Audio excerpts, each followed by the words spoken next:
बहुत पुराने समय की बात है कि एक गांव में एक मूर्तिकार रहता था। मूर्तिकार मूर्तियां बनाने में इतना ज़्यादा कुशल था कि हर किसी को मूर्तियों के जीवित होने का भ्रम हो जाता था। अब मूर्तिकार को भी इस बात का घमंड हो गया था कि पूरी दुनिया में उसके जैसी मूर्तियां और कोई नहीं बना सकता।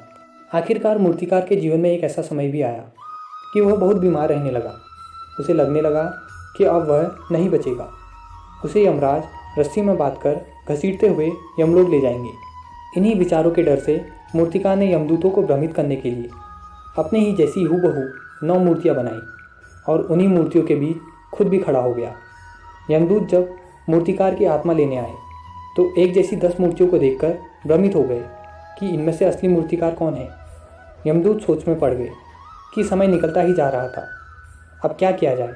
यदि मूर्तिकार के प्राण नहीं लिए गए तो सृष्टि का नियम टूट जाएगा और यदि मैंने मूर्तियाँ तोड़ी तो ये कला का अपमान होगा। अब असली मूर्तिकार की पहचान कैसे की जाए? कोई उपाय निकालना पड़ेगा। तभी यमदूत के मन में इंसानों के एक दुर्गुण का पता चला और यमदूत भी मूर्तिकार के बारे में ये बात पहले से ही जानता था कि ये मूर्तिकार बहुत अहंकारी है। यह विचार आते ही यमदूत एक मूर्ति को छूता हुआ जोर से बोला, अरे ये क्या, इस मूर्ति में तो इतनी बड़ी कमी रह गई। ये मूर्ति ठीक से बनी नहीं। काश इस मूर्ति को बनाने वाला मेरे सामने होता तो मैं उसको ये कमी बता पाता। यमदूत की बातें मूर्तिकार के कानों में पड़ गई। अब मूर्तिकार मन ही मन सोचने लगा कि ऐसा कैसे हो सकता है।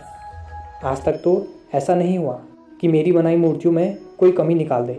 इतना सोचते ही मूर्तिकार का अहंकार जाग उठा और वो तुरंत मूर्तियों के बीच से उठ खड़ा हुआ और बोला, बताओ कहाँ है कमी, मैं भी ठीक कर देता हूँ।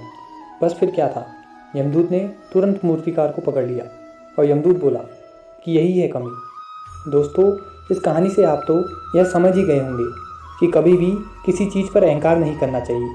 अहंकार बुद्धि को हल लेता है, जिस वजह से मन में यह भ्रम पैदा हो जाता है कि वही संसार में सर्वश्रेष्ठ है। किसी को धन संपत्ति का घमंड होता है तो किसी को अपनी कला का, किसी को सुंदरता का तो किसी को अपनी ताकत का और किसी को अपनी बुद्धि का। ईश्वर की कृपा से आपको जो मिला है उसका कभी अहंकार मत करो, बल्कि ईश्वर की कृपा से मिली इन अद्भुत चीज़ों का उपयोग लोगों की मदद और सेवा के लिए लगा दो। अपना जीवन लोक कल्याण के लिए लगा दो। ईश्वर आपका भला करेंगे।